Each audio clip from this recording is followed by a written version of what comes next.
For the second week in a row, I have planned to use an illustration about spring, and for the second week in a row, I realized that's a mistake once again, because I was going to talk about spring love, young love. You guys remember young love? Do you guys remember young love?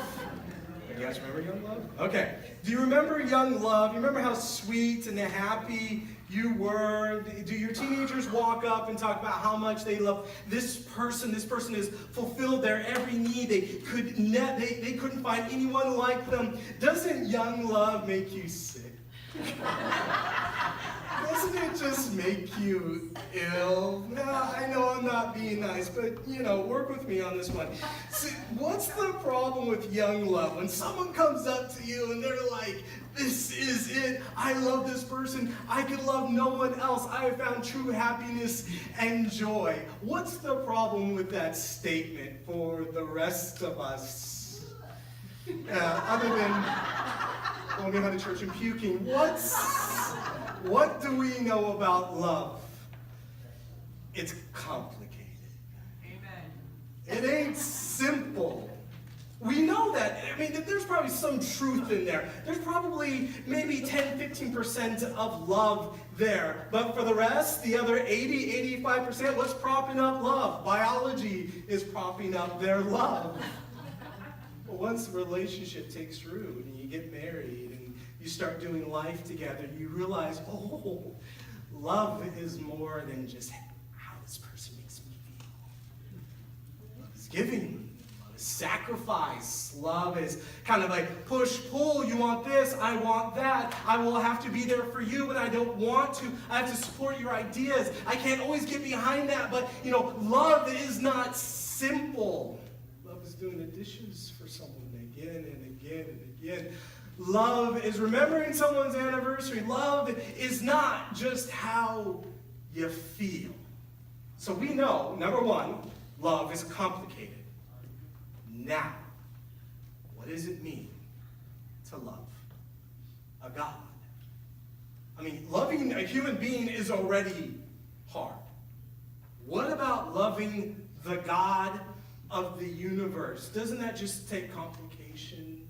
I mean, just way up here. Trying to understand, how do you love the God of the universe? The one who carries all things and, loves all things and all this stuff. The God of the universe. I can barely love my spouse. How do I love this person? So now in the Old Testament, the Israelites are introduced to something strange. See, this God, Yahweh, keeps talking about love me, love me, love me, love me. That's not how they know God.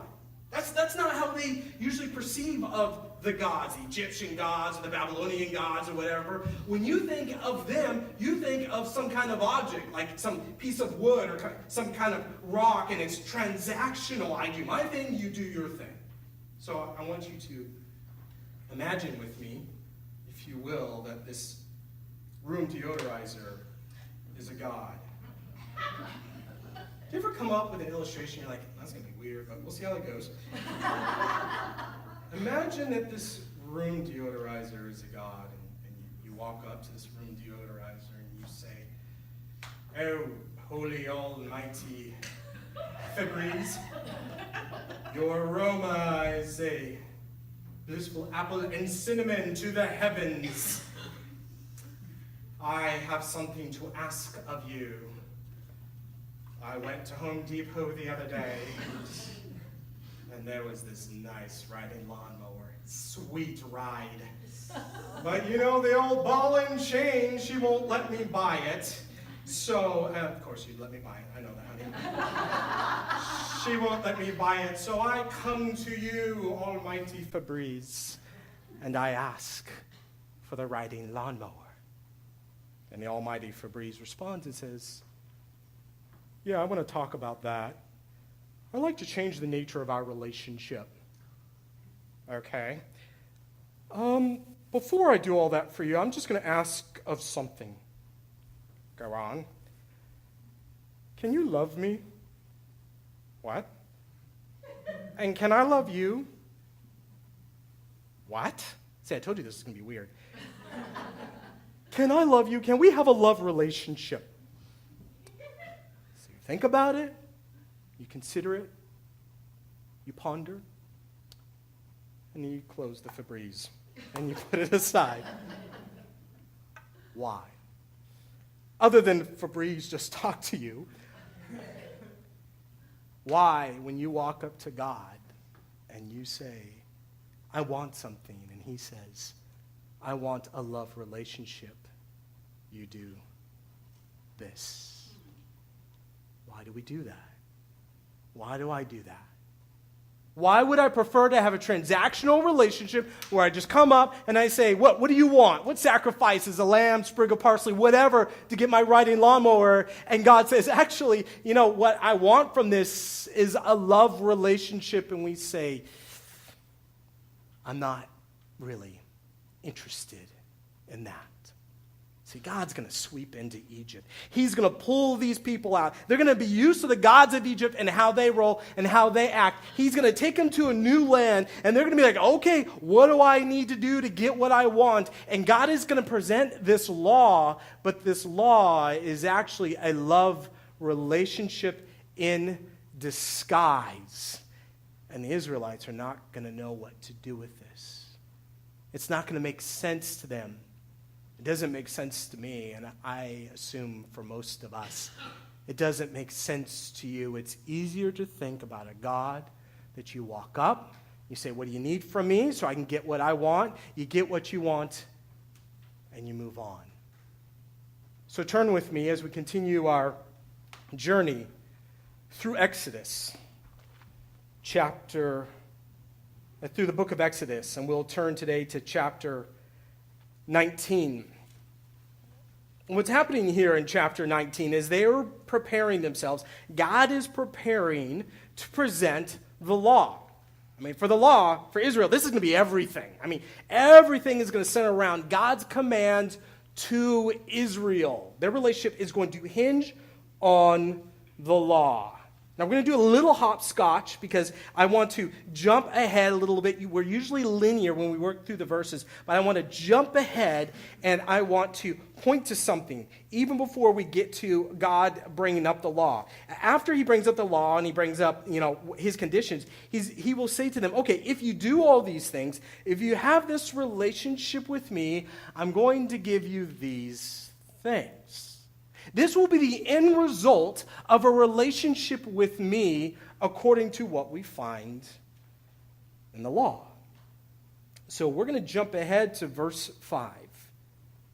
Now, therefore, if you will indeed obey my voice and keep my covenant, you shall be my, and he's going to say three things, my treasured possession among all the peoples. He talks to these slaves, he talks to these guys who've been kicked to the side, have been mistreated, and he says, you have been nothing, you're not going to be everything. I'm going to lift you up and make you the most important people in my mind. That means I'm going to back you, I'm going to support you, I'm going to fight your wars, I'm going to heal you, I'm going to do all these things for you, Israel. This is a benefit of a relationship with me. This is pretty good. These are things that we want to hear. For all the earth is mine. And goes on in verse 6. And you shall be to me a kingdom of priests. A kingdom of priests. But this is really special because they've always been a kingdom of slaves. You want to call them a kingdom of something? They've always been a kingdom of slaves. That's how you would define them. But now he's saying, you're going to be a kingdom of priests. You're going to now have significance. Freud has always said that what man truly wants is pleasure. But then those argued against him and said, no, you're wrong. What man doesn't truly want is pleasure. They want significance, and if they can't find significance, guess what they turn to? Pleasure. Pleasure's the backup. What they truly want is significance. So he's saying to these people that have just been literally living in the mud, I am going to make you a priest. And what's a priest? So imagine here's planet Earth, and here's God, and now this nation stands in between. And if you want to get to God and talk to God and engage with the God of the universe, you have to go through us. Israelites, we are priests. We stand in the gap. That's a very significant role. And I would imagine for a lot of us in whatever position, place we're in, we are at some level looking for significance. We are looking to stand out. We are looking to be set apart. So God is saying, I want you to see the benefit of a relationship with me, its significance. And then the last thing he says, and a holy nation. And a holy nation. There was a kind of pride that your country, that your nation, that your national identity is something you can brag about. I don't care what side of the aisle you're on right now, Democrat or Republican. Let's be honest. Either side of the aisle, there's a small bit of shame when we think about what it means to be American. When we hear about the things that are happening across our nation, across our country, we're like, and people say you're an American, we kind of just hold our breath like, yes. Would you say that you're a holy nation, that you are a perfect nation? We're like, yeah. Don't you want to be able to travel across the world or across the border? And when someone says you're an American, you don't have that little pit in your stomach like, okay, brace for it. All right, they're going to tell us we're doing something wrong. We've done something wrong. We've done something terrible. Well, God is saying, you're going to be such a country when people look at you and I want to move there. I want to, when my king or my president messes up, we're moving to Israel. That's the place to be. Pack your bags. He says, you're going to have national pride. You can stick out your chest. You can say, I'm an Israelite. Look at me. So he takes these slaves, these guys that are nothing, and he says, you're going to have significance, and you're going to be proud of your national identity, and you're going to be the most important people on the planet in my mind. So we have that, right? That's a benefit of a relationship with God. Now, I told you we're going to hop around just a little bit. Again, we don't usually do this, but I think this is important. Now we're going to turn to 1 Samuel 8. 1 Samuel 8. The reason we're going to turn to 1 Samuel 8 is because I was working through my study and my personal Bible study. I've been working through the book of 1 Samuel. And a couple of days ago, I got to the point where it says Israel demands a king. So it's about 400 years past the Exodus, about 400 years later, and now they've been led by these judges. Samuel was one of the judges. Well, the Israelites don't like this whole judge thing. Because right now, you know who reigns? God reigns. And he has his appointees. He sent judges all throughout the land, and they represent God. But God is the one that's really reigning. And the Israelites don't like this because they want a king like all the other nations. And they said in verse 5, this is the Israelites saying to Samuel, and essentially arguing why they want a king. First they say, in such a sensitive way, behold, you are old, and your sons do not walk in your ways. So they're saying, we know when you die that your sons are going to become judges, and they're not good people. And that's probably fair. Hey, Samuel, your sons aren't working out.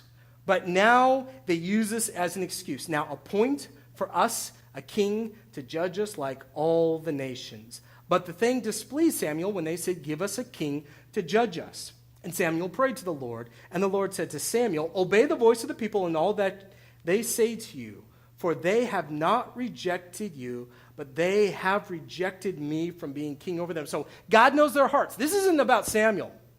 This is about God. And they don't want God to rule and to reign. Remember 400 years ago, God said, I want to rule and reign. I want to be your king. I want to be your God. After 400 years, Israel says, experiment's over. We're not interested. Give us a king like that guy over there. I'm more interested in that kind of a king. So give us a king to judge us, as Samuel prayed to the Lord. But they have rejected me from being king over them, according to all the deeds that they have done from the day I brought them up out. And this is what got my attention. The day I brought them up out of Egypt, even to this day, forsaking me. So what does God do right here? He points to the passage that we're in right now in Exodus 19. And he says, back then, we set up this whole thing. This marriage was set up 400 years ago. And guess what? Right now, they want a divorce. They don't like me anymore. They don't want me anymore. Forsaking me and serving other gods. And so they are also doing to you. Now then, obey their voice. Only you shall solemnly warn them and show them the way of the kings who shall reign over them. In other words, you want a relationship with kings? Let me show you the benefit of a relationship with kings. So there's the benefit of a relationship with God. We just saw that. Now, God's going to say, now this is what it's going to look like to serve under a king. And he goes down the list. He said, These will be the ways of the king. He will take your sons and appoint them to his chariots and to be his horsemen and to run before his chariot. So he's going to conscript your sons. Okay, he's going to draft your sons into the military. And he will appoint for himself commanders of thousands, commanders of fifties, and some to plow his ground. So now he's going to make your sons go and work in the field. Not their field, his field, and reap his harvest. They'll have to make implements of war and the equipment of his chariot. So essentially, these kings are going to create these war machines, and they're going to take your sons as fodder. They're going to use them to go fight their battles. And most of those battles were about the king, not about God. It was his ego. Verse 13, he will take your daughters to be perfumers and cooks and bakers. So all the women will be taken out of the village, and they'll have to work for the king. He will take the best of your fields and vineyards and olive orchards and give them to his servant. He will take the tenth of your grain and of your vineyards. So now he's going to tax you. Verse 16, he will take your male servants and female servants. Verse 17, he will take the tenth of your flocks, and you shall be his, what's that word? Slaves. Does that word sound familiar? When did we hear about the Israelites being slaves? Egypt. Egypt. What is God telling them? You know what's happening right now? They want to go back to Egypt. So God's like, I want you to be clear with them what's about to happen. I told them I would give them all this stuff, but they want all this stuff. And this is, if they choose this is what they're going to get. So now what I've done here, and it looks like it's cut off a little bit, but option A on the left-hand side is what you get when you have a relationship with God. Treasured possession, kingdom of priests, holy nation. Sounds good. Sounds like something I would sign up for. Option B, these are the kings. He will take your sons to war. He will take your daughters to be perfumers. He will take your fields. He will take does he give? Do you hear any giving? No. He takes, and he will make them slaves. So you have option A and option B. Now, we haven't gotten there yet. Which one do you think, now that Israel has a clear idea, which one do you think Israel will choose? B. Why? Why would Israel choose option B? And it was a question I asked myself. And the reason I ask this is because I know what option I tend to choose. Option B. I choose slavery. Even though God says, I have got so much for you, I say, no, I want the king like all the other kings. I don't want a love relationship with God. I want to go back into slavery. Now, Israel will explain, here's the reason we want a king, because we want him to go fight our battles and to take care of us. So we're willing to be enslaved, but there's more going on. Now, I promise you, we're going to hop around a little bit, so now we're going to go back. We're going to go back to Exodus chapter 19. So let's return to Exodus chapter 19. Verse 3. While Moses went up to God, the Lord called to him out of the mountain, saying, Thus you shall say to the house of Jacob, and tell the people of Israel, you yourselves have seen what I did to the Egyptians, and how I bore you on eagle's wings and brought you to myself. So God has this summary statement, and he's reminding them. This is like you're out on your anniversary, and your spouse says, hey, do you remember back when? Do you remember that moment that we met? Remember what I said to you? And you said, so God is kind of refreshing their memory and saying, do you remember that first love that we had? And he uses this beautiful image if I bore you on eagle's wings and brought you to myself? So like a good Bible student, I wanted to understand this whole idea of eagle's wings. Like, what is that? What is eagle's wings? Now, some of you guys have probably heard in the sermon that what this verse is referring to is the mother eagle. You guys heard this before? The mother eagle is in the nest and is trying to get their eaglets to fly. And so essentially she kicks them out and they fall. And then she sweeps under and picks them up. Okay? You guys, does that sound familiar as an illustration? I actually read it in a commentary when I was doing some research on this. Okay, so this is the mother eagle, and she kicks out her eaglet, and she goes and she sweeps him, and she picks him up, and she brings him to the nest. And there's this beautiful image of the mother eagle bearing you up on eagle's wings. Except it's not true. Like, not at all. I started doing some more research, and I started looking up some references, some naturalists, and they say, yeah, that's made up. They don't kick them out of the nest. That's evil. Why would you do that? Actually, first, when the eaglet is ready to fly, they're as big as the mom.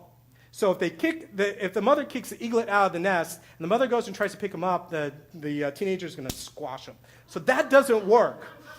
So I was like, great. So now you know what this thing means. So I don't know what this thing means, but here's what I think it's trying to communicate. I bore you on eagle's wings and brought you to myself. So I think it's a fantastic illustration. I think the first thing is we've never seen this. You know, eagles do not pick anything up and bear them, except in Lord of the Rings, that's legitimate there. But that doesn't happen here.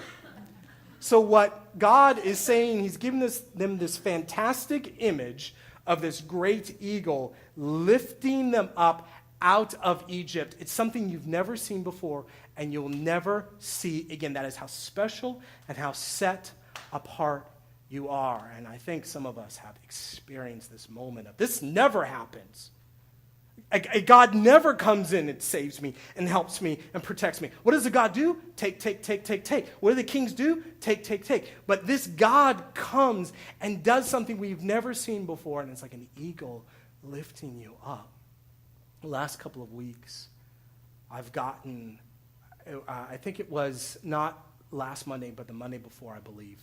I got a text, a second text, and a phone call within 48 hours.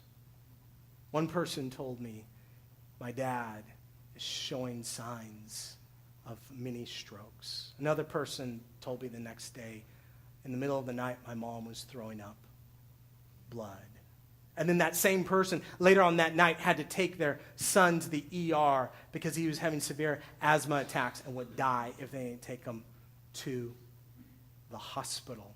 And I got text and phone call, text and phone call. And as I'm talking to them in the hospital, either by the phone or being there in person, I could just hear the lowliness. I could just hear the pain. I could just hear the weight of the situation they're in. And for me personally, I could feel it because I knew what it was like to be at your mother's bedside, wondering what's going to happen next. Now, there were a lot of prayers that went back and forth. You guys know what those prayers usually look like. Some of them are, can you heal my loved one? And so there was that prayer. But there was another prayer that to me was as important because I've been there. God, lift me up.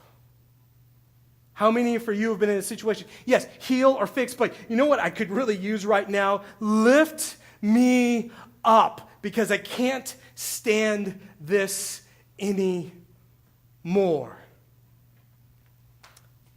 There's a story that was told by Dean Nelson about Lieutenant Colonel Gary Morse, who was serving in the military. In 1993, Gary Morse joined the Army Reserves as a doctor to care not only for U.S. soldiers, but also for wounded civilians and prisoners of war. In 2005, as a part of the war in Iraq, he was called up to serve as the field doctor for a battalion near the Iranian border. Now, his job as a doctor was to care not only for the American soldiers, but for the enemy, for the prisoners of war.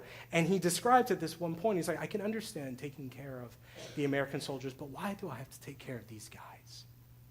They're trying to kill us. And so he is depressed, and he is overwhelmed, and he is lowly, as most of us have experienced. And he said, I decided to fight off my sorrow by listening to some music on my MP3 player. My son-in-law, Eric, had loaded my player with about 1,000 songs before I left home. Since it was Sunday, I decided to listen to some praise music. The first song was by the Brooklyn Tabernacle Choir. Surely the presence of the Lord is in this place. I can feel his mighty power and his grace. I can hear the brush of angels' wings. I see glory on each face. Surely the presence of the Lord is in this place. Speeding toward Baghdad, crammed into the back of a Humvee, I sensed the presence of God as never before. I felt enveloped by the presence of God around me, God above me, God in me. As tears ran down my dusty cheeks, I peered through the thick, bulletproof windows at Iraqis in their flowing robes, their mud-walled houses, children at play, the tall and stately palm trees. And just as surely as I felt the presence of God in that Humvee, I sensed God's presence in all that I saw here in this desolate country with the Shiites and the Sunnis and the Kurds. God was surely here. He loves Iraq. Then I thought of what this convoy was doing, and the words of Jesus came to me. Greater love has no one than this, that he laid down his life for his friends. I was filled with a deep sense of peace. I was still worried about the road ahead, but I had a sense of contentment that everything was going to be fine, no matter what happened. How many of you guys have been in a place and then God just sweeps in and he bears you up like on eagle's wings? He bears you up and he lifts you up in the moment that you needed him to lift you up. So God is reminding them, he's like, remember when I did that for you? Now let's move on to this relationship that you and I are to have. And so he continues, and he says, now, therefore, if you will indeed obey my voice and keep my covenant, if you obey my voice and keep my covenant, then you'll be a treasured possession among all peoples, all those things. But I want to focus on, if you will obey my voice and keep my covenant. Now, what he's saying is, look, if you can follow my law, I will be there for you. Now, let's stop right here. We've talked about this a couple of times. We'll probably talk about it a couple of times more, especially in the book of Exodus. So now, here it goes. Here's the law. Here's the legalism. Here's 100 things that you should do. You got to do this. You got to do that. You got to do this. And then God will like me. That's not quite true. When we think of the covenant, when we think of the law, we think of the Pharisees. And they were just legalistic. They were all about being perfect. And John Piper, I'll read this in a second, but he will show that this has nothing to do with perfection. Jesus goes on later to tell us what's the law about. We think it's about legalism. We think it's about keeping out of trouble. But Jesus will go on to say what the law is about. And he says in Matthew 22, verse 37 through 40, you shall love the Lord your God with all your heart and with all your soul and with all your mind. This is the great and first commandment, and a second is like it. You shall love your neighbor as yourself. On these two commandments depend all the law and the prophets. So God says, here are these laws that I want you to keep. What's the law about? What does it hinge on? Love. What's the law? It's love. It's loving God and loving one another. Any line of the law that we read is all about love. And so God essentially says, hey, look, tell you what. If you love me and you love your neighbor, I'll make you a treasured possession. I will lift you up. I will make you my people. If you love me and you love your neighbor. Now, that actually sounds like a pretty good deal. Wait, it's love and affection that then God will work and engage with me? Piper goes on to say, when God says that love for him is the condition Israel must meet in order to share the covenant blessings, it's like saying that the condition you must meet in order to benefit from your vacation is to enjoy the sunsets. That's it. What, you don't enjoy the sunsets, you don't get to go on a vacation. But if you enjoy the sunsets, you get to go on a vacation. Wait, you want me to do all these great and beautiful things through you? Well, what I'm asking is that you love me and you love your neighbor. Because that's all that the law is about. And so then, what is the law? Because we're like, okay, that's fine, but I remember some of those lines from the law. It gets very technical. I mean, it gets very specific. And I don't know if I really buy it that the law in Exodus and Deuteronomy and on are about love. Because I remember all of those laws, and that sounded pretty oppressive. So what I want us to hear, because we're going to work through the laws in a sec, what I want us to hear is not acts of perfection, but acts of love. When God says, do this, don't do this, do this, don't do this, he is giving instructions of how to love. How to love. Now, we, in any relationship, actually have these laws. We don't spell them out. It's not very romantic on your first date. Well, if you're going to love me, these are the things you're going to have to do.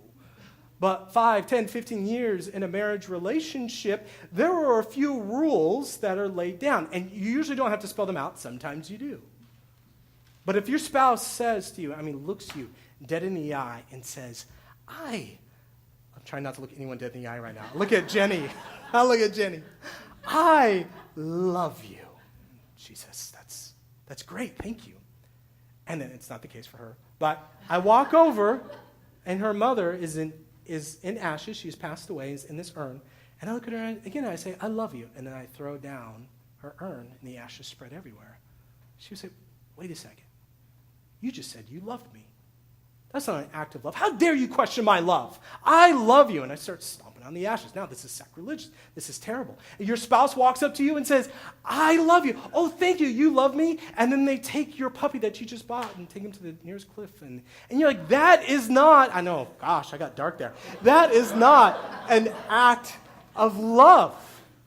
And then your spouse says, well, how dare you question if I love you? Of course I love you, but you threw my puppy over the side. But I still love you. Don't you even dare question that. Now, not to say that the love is completely gone, but something is twisted.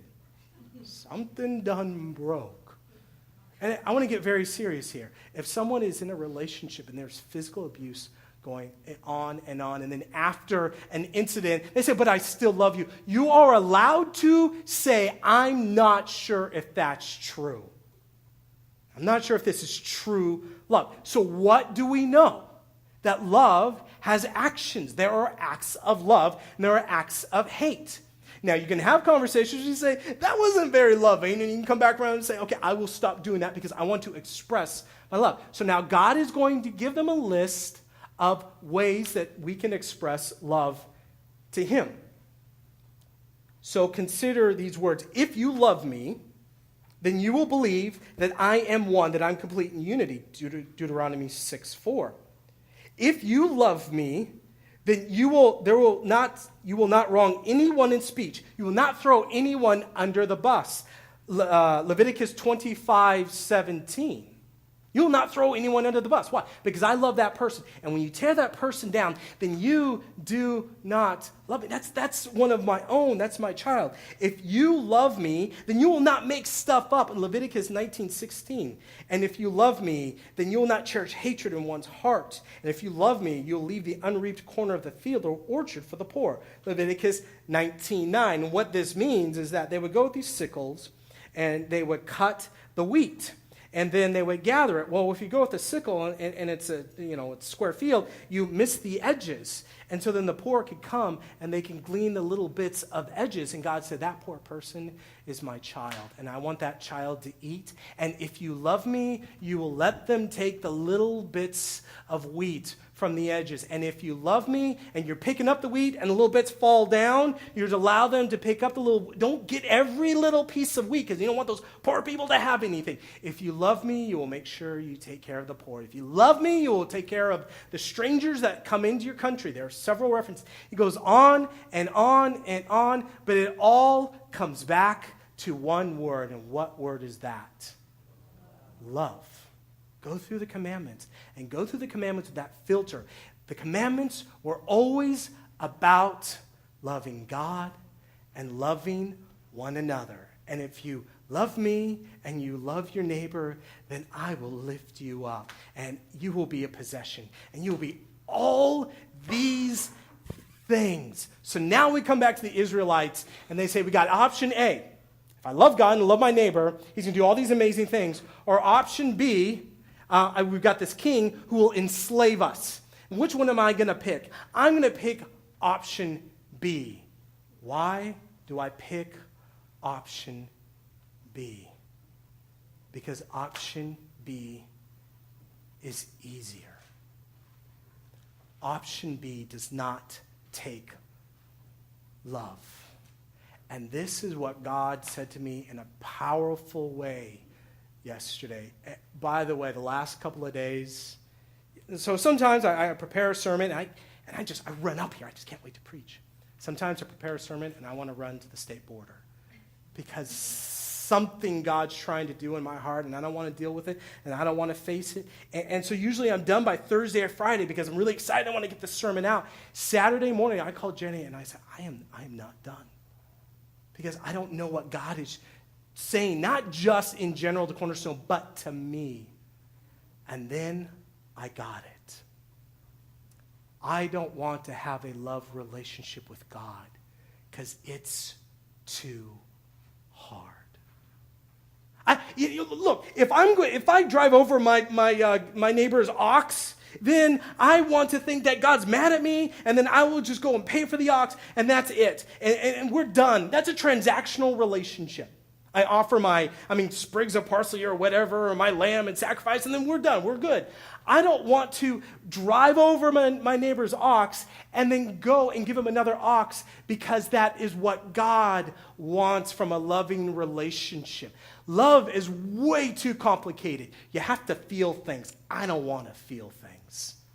I don't want to, in a love relationship, there's got to be hope, there's got to be pain, there's got to be joy, there's got to be expectations, there's got to be all this stuff. But in a transactional relationship, I just take out my little God, I say, what do you want me to do to get what I want? He tells me what to do, and that's it, and then I can put my God away. But a love relationship requires openness and honesty and transparency. And by the way, I stink at it here. How can I have it with the God of the universe? I don't want a love relationship. God spoke to me clearly yesterday. The problem, Kevin, is you don't want a true relationship because it's too much. How do you do that? Where do you start? It's so complicated. I just want to make sure if I tithe and I come to church and do all these things, you're going to do these nice things for me. But I don't want this to be about love because I am terrible at that. Now, this is the part of the sermon where I give you guys the answer to it all. Sorry. But what I realized, the truest answer right now was for me to confess. And for some of us to confess, we don't want a love relationship with God. We don't want to have to love God. We don't want God to have to love us. We just want the transaction. We want the master slave. Just tell me what I'm doing wrong. Scare me with a little hell. I'll get back in line. That's it. But let's not talk about love because that's just complicated and it makes me feel things. The most important thing I think this morning is for us just to reflect this week on maybe I don't want all of that. And what does that mean? Because I know that life will be so much better with God. It's clear. But I know that in order for it to be better with God, then I've got to give him my heart. And that is tough. And I don't know if I'm ready to give myself fully over to him. Let me just sing some hymns and do my tithe and go home.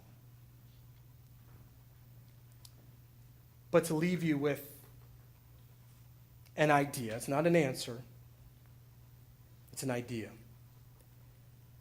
So I was studying 1 Samuel, as I was telling you guys.